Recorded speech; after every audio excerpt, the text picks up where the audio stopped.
Hello, good afternoon. चलिए मिलते हैं एक नए टॉपिक पर।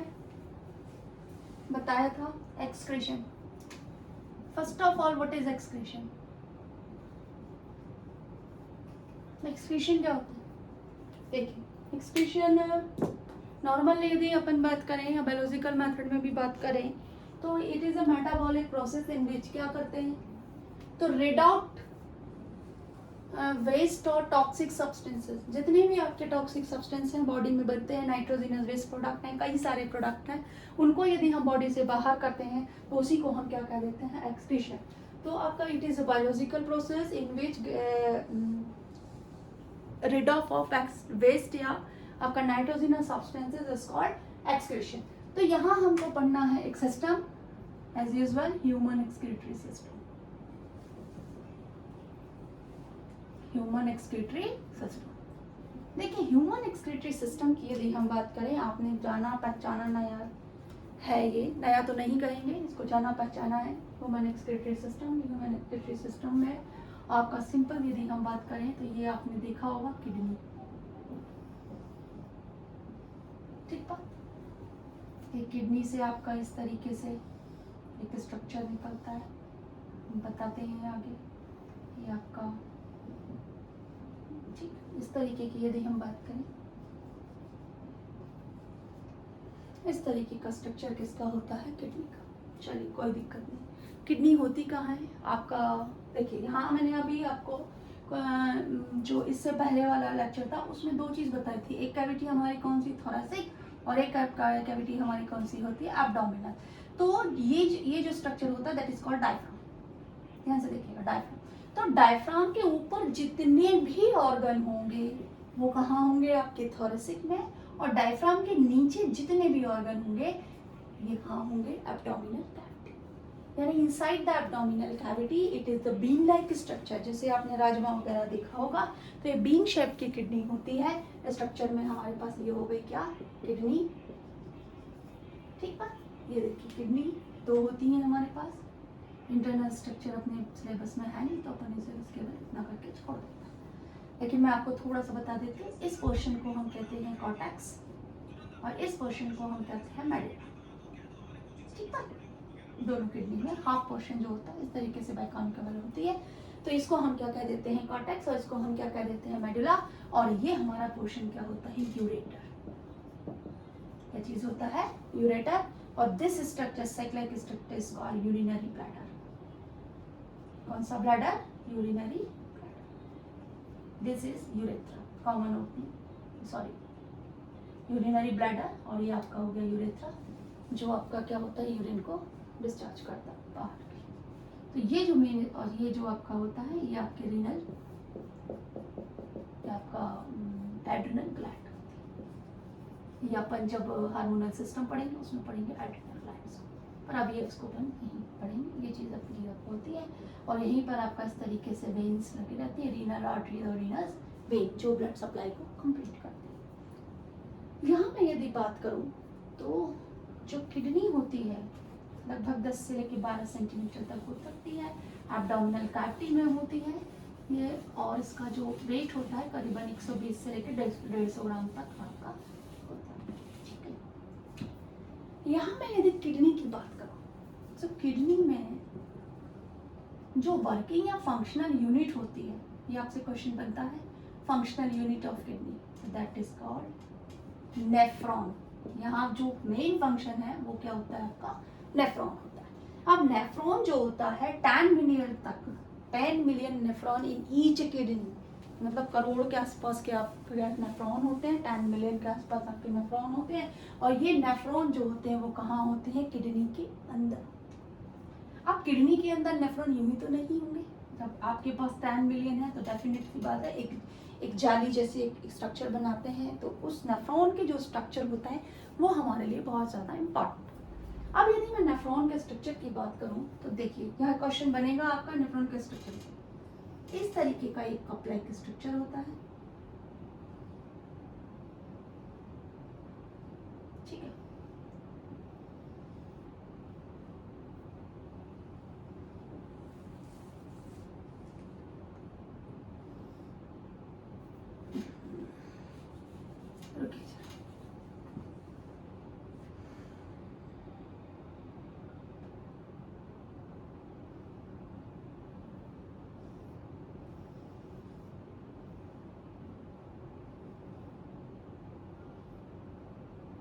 बस रफ स्ट्रक्चर ही ठीक रहता है हमारे लिए तो। हाँ होता क्या है ना कि इस तरीके के स्ट्रक्चर्स को यदि बनाने बैठ जाएंगे हम तो फिर पढ़ाई नहीं बनेगी। ठीक बात, चलिए बात कर लेते हैं इसको, रफ डायग्राम की बात करते हैं।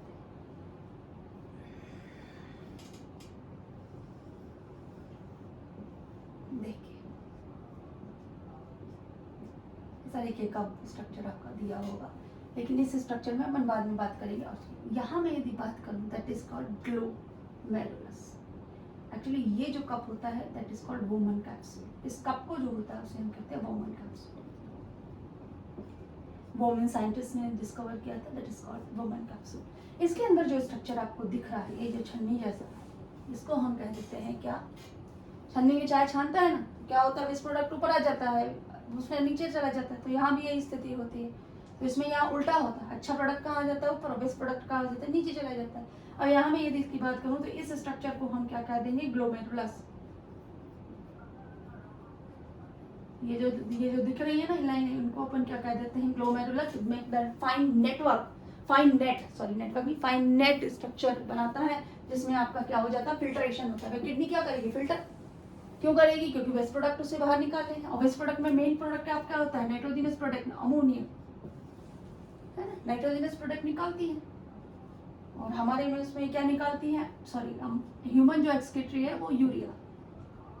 अमोनिया जो होता है वो आपका रेप्टाइल्स वगैरह में निकलता है, फिशेस में निकलता है। तो ये थोड़ा सा क्या हो जाता है, हायर क्लासेस की बात होती है। यहाँ हम केवल इतना जानते हैं कि हमें क्या बाहर डिस्चार्ज करना है, यूरिया है, अदर प्रोडक्ट्स हैं, लेकिन जो मेजर पार्ट होता है वो कौन सा होता है, यूरिया। तो ह्यूमन क्या है, यूरियोटैलिक है, यानी यूरिया बाहर निकलता है, दैट इज कॉल्ड यूरियोटैलिक। अब बात आती है जब यहाँ, उसके बाद ये जो स्ट्रक्चर दिख रहा है ये near the woman capsule, that is called PCT. यहाँ अपन इसका फुल फॉर्म लिखेंगे, प्रॉक्सिमल कॉन्वोलेटेड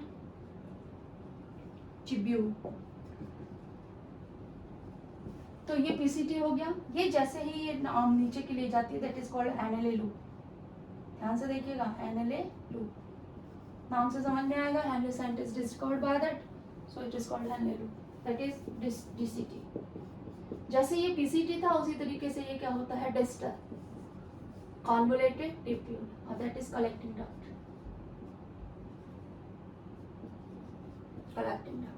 अब क्या बात है, देखिए जरा, अब हम बात करते हैं इसके वर्किंग ऑफ फंक्शन के। ये तो हमने स्ट्रक्चर समझ लीजिए। प्रॉक्सिमल का क्या होता है, नियरर, किसके, वोमन कैप्सूल के। डिस्टल क्यों है, थोड़ा सा दूर है, दिस इज हैनले लूप। अब बात क्या होती है, देखिए हमारे पास पूरी की पूरी मेटाबॉलिक प्रोसेस के बाद में यूरिया या अदर वेस्ट प्रोडक्ट बनते हैं। यूरिया है, यूरिक एसिड है, नाइट्रोजनस वेस्ट प्रोडक्ट है, ये सारे हमारे बनते हैं, कहाँ बन गए, ठीक। अब किडनी का मेन फंक्शन क्या है, फिल्ट्रेशन, ठीक। अब हम फिल्ट्रेशन भी करेंगे। फिल्ट्रेशन करने के लिए क्या होता है, यहाँ से ये आर्टियोल्स होते हैं। ये आर्टियोल्स यहाँ से लेकर आए ब्लड, यूरिन नहीं लाएंगे, यूरिन लाएंगे तो ना, ब्लड प्योरीफाई होगा तब यूरिन बनेगा। तो ये ब्लड लेकर आए यहाँ पर, ब्लड के साथ नाइट्रोजनस बेस्ड सब्सटेंसेस भी होंगे, गुड प्रोडक्ट भी होंगे कुछ मात्रा में। तो ये जब यहाँ फिल्टर होते हैं तो यहाँ से ये प्रोडक्ट तो आपके वापस चले गए अच्छे वाले, और यहाँ जो आपका ये बचा हुआ मटेरियल हुआ दैट इज कॉल्ड फिल्ट्रेट। अब हम इसे क्या कर देंगे, फिल्ट्रेट। अब ये फिल्ट्रेट कहाँ चला, पीसीटी के लिए। तो अभी भी यहाँ पर क्या होता है, बहुत सारे कहना चाहिए इम्पॉर्टेंट या न्यूट्रिटिव एलिमेंट्स रह जाते हैं यहाँ फिल्ट्रेट में। अब फिल्ट्रेट में न्यूट्रिटिव एलिमेंट्स रह गए तो नेचर ने क्या व्यवस्था की, रीएब्सॉर्प्शन। क्या व्यवस्था की, रीएब्सॉर्प्शन। लेकिन रीएब्सॉर्प्शन ऐसा नहीं, सिलेक्टिव रीएब्सॉर्प्शन। सिलेक्टिव का मतलब जो पार्ट जहां पर रीएब्सॉर्ब होना है वो पार्ट वहीं पर रीएब्सॉर्ब हो। तो पीसीटी में ये फिल्ट्रेट गया, पीसीटी ने जो भी लेना था एब्सॉर्ब करना था, जैसे आपका ग्लूकोज है ये, उसने एब्सॉर्ब कर लिया। अब ये फिल्ट्रेट कहाँ पहुंचा, यहाँ पहुंचता जा रहा, पहुंचता यहाँ पर आपके सॉल्ट्स पूरे एब्सॉर्ब हो गए और बचा हुआ प्रोडक्ट कहाँ पहुंचा, डीसीटी में। डीसीटी में कुछ मात्रा में वाटर एब्सॉर्ब हुआ और उसके बाद ये कहाँ पहुंच गया, कलेक्टिंग डक्ट में। अब कलेक्टिंग डक्ट में पहुंचते पहुंचते देखिए जितने भी आपके पास न्यूट्रिटिव एलिमेंट्स थे वो सब तो आपने एब्सॉर्ब कर लिए। तो जब ये यहाँ पहुंचेगा तो इट इज कॉल्ड यूरिन। अब आप इसे क्या कहेंगे, अब हम इसे क्या कहेंगे, यूरिन। यूरिन में 95% आपका क्या होता है, totally water, and 5% is other product. इस अदर प्रोडक्ट में आपका क्या होगा, यूरिया होगा, नाइट्रोजनस बेस्ड सब्सटेंस होंगे, यूरिक एसिड होगा, और ये सारी चीजें इसमें होंगी। अब यहाँ पर बात जो आती है, तो यहाँ से फिल्ट्रेट चला, फिल्टर हुआ, सिलेक्टिवली एब्जॉर्प्शन हुआ, और कलेक्टिंग डक्ट में जाते जाते क्या बन गया, यूरिन बन गया। अब यहाँ पर time to time you discharge your urine by the urethra. तो यूरेथ्रा से आप इस डिस्चार्ज एक्सक्रीशन को क्या कर देते हैं, सॉरी एक्सक्रीटरी मटेरियल को बाहर कर देते हैं। तो ये हमारा काम फंक्शन होता है किसका, किडनी का। ठीक, तो किडनी से क्वेश्चन आएगा, बिल्कुल आ सकता है, किडनी के फंक्शन आ सकते हैं, और इसके अलावा आपका किडनी का स्ट्रक्चर पूछ सकते हैं, नेफ्रॉन बनाने के लिए आपका लेवल डायग्राम आ सकता है। इसके अलावा यदि हम बात करें यहाँ पर, तो एक और इम्पॉर्टेंट क्वेश्चन बनता है डायलिसिस। सुना है ना आपने, डायलिसिस। देखिए डायलिसिस की बात आती है तो आजकल ट्रेंड में चल रहे हैं प्रेमानंद महाराज जी। नेचर ने पता नहीं क्या व्यवस्था की है उनकी किडनी के साथ, उनकी दोनों किडनी नहीं है, दोनों फिल्ट्रेट नहीं है, केवल डायलिसिस पे 18 ईयर्स तक वो चल रहे हैं। तो ऐसा नहीं है, हम साइंस को मानते हैं, लेकिन ऐसा है कि मतलब कहीं ना कोई नेचर की पावर जो होती है, विल पावर होती है, नेचर पावर होती है, उससे भी व्यक्ति चल सकता है। चलिए बात करते हैं डायलिसिस की। डायलिसिस क्या होता है, देखिए जब व्यक्ति की एक किडनी खराब हो गई, चलिए दूसरी से काम कर रहा है, दोनों खराब हुई, फिर क्या करेगा, तो वो एक प्रोसेस होती है, that is called dialysis. Dialysis पर हम किसी भी व्यक्ति को जब ले जाते हैं, जब उसकी दोनों किडनियां फंक्शन करना बंद कर देती हैं, तो उस स्थिति में जब हम डायलिसिस पे ले जाते हैं तो डायलिसिस होता क्या है। देखिए डायलिसिस में हम क्या करते हैं, इस तरीके से एक एल्कलाइन चैम्बर होता है, और उसमें इस तरीके से ट्यूब्स डली होती है, that is called cellophane tube. Kidney का मेन फंक्शन क्या है, यूरिया, ब्लड से यूरिया बाहर निकालना। तो इसमें हम क्या करते हैं, सेलोफेन ट्यूब में, ये आपका अल्कलाइन सॉल्यूशन भरा हुआ है, ये सेलोफेन ट्यूब है, इस ट्यूब को हम ब्लड सप्लाई से जोड़ देते हैं। अब इसके अंदर क्या आ गया, ब्लड आ गया। तो ये जो होती है, ध्यान से देखिए, ये जो सेलोफेन ट्यूब होती है, ये फंक्शन का क्या करती है, रीएब्सॉर्प्शन।